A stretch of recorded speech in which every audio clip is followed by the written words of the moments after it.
I've been talking recently about William Lane Craig and his ideas of practical and factual reality, in which factual reality is the reality of the empirical, objective world, the world as described by science and rational processes, and practical reality, which is the world as described within lived experience, and it's politically, socially lived experience. It's a world of which we recognise ourselves as social mammals, doing what we need to do to survive in that world, and which sometimes might be contradictory in terms of the fact status of it. So he's talking particularly about religions. We get together into religious groups, even though there's no factual evidence for any of the claims that are made by religious organisations.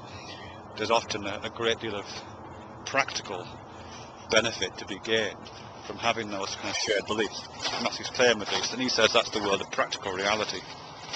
And I was talking about that recently in relation to one of my sons. I just use it as an example, really. One of my sons going to university, and if he wanted to do what might be considered to be an impractical course at university, how would I feel about that? Whether I would want to support him in what he wanted to do, or whether I would try to make a kind of practical reality claim, whether I would want to say, no, you can't do that, son, you've got to do an engineering degree because you've got to live in the real world. That would be a kind of practical reality, a desire that he lives in William Lane Craig's version of practical reality, which has all kinds of moral problems, I think. But the alternative, I don't think, is not that you live in the factual world. We can kind of aspire to live, or can we? Yeah, we can have the. We can prepare ourselves to live in the practical world, and employ realpolitik and be pragmatic and make appropriate social alliances and all those kind of things. But we can't really live in William Lane Craig's factual world to the same extent. The factual world, which in Lane Craig is empirical, scientific, rational, those kind of things, is often not a world you can live in. We can know about it, we can have information about it, we can use the information, but it's a world which is often counterintuitive. In biological terms, it's often a world which is pretty ugly looking.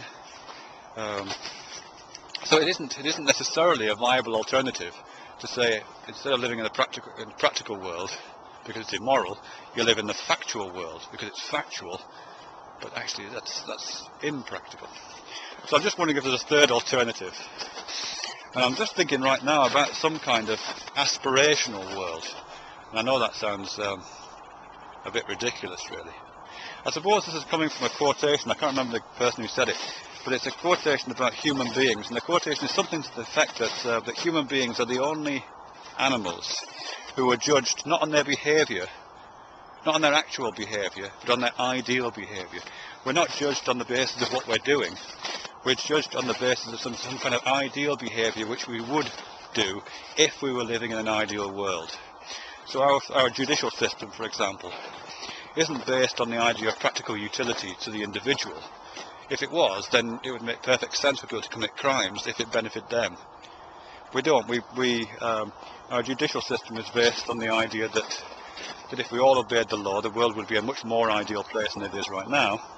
So everyone should aspire to forego their own narrow self-interests, i.e. not commit crimes, in the hope of living in a slightly more ideal world. So, and we judge ourselves, absolutely in that case, literally judge ourselves, on our ability not, as I say, to do what's on what the actual behaviour is, on whether how utilitarian, individually utilitarian the behaviour is, but on what our ideal behaviour should be. And the assumption is that we will behave in an ideal way. And I think that's really useful, actually. I think there is a way of thinking in those terms. When my lad does go to university, and I think I was overstating the case for effect, really. Of course, if he wanted to do an impractical subject, I would let him do anything he wants, of course. I mean, I work in a university myself in an art department, so I'm constantly meeting students and parents who are slightly nervous about the practical aspects of that kind of training, and I always try to put their minds at rest on that. But yeah, so by not asserting the need to live in a practical world, to live in a world of practical reality, I don't think I'm necessarily condemning my son to a world of living in factual reality either. I think what I'm saying is, I think I would like to say, is that the alternative is an aspirational world. It might never come about, but living in the world of aspirations, where we try to live to ideals, is a good thing. It does require an act of faith, I think. It does require us to suspend that very strongly felt, particularly as a parent, that very strongly felt desire for your offspring to thrive, which is a completely pragmatic and kind of practical reality thing to want. It does require to suspend that and have some kind of faith in the potential existence of an aspirational world, of the hope of an ideal world, and kind of propel your offspring into that aspiration.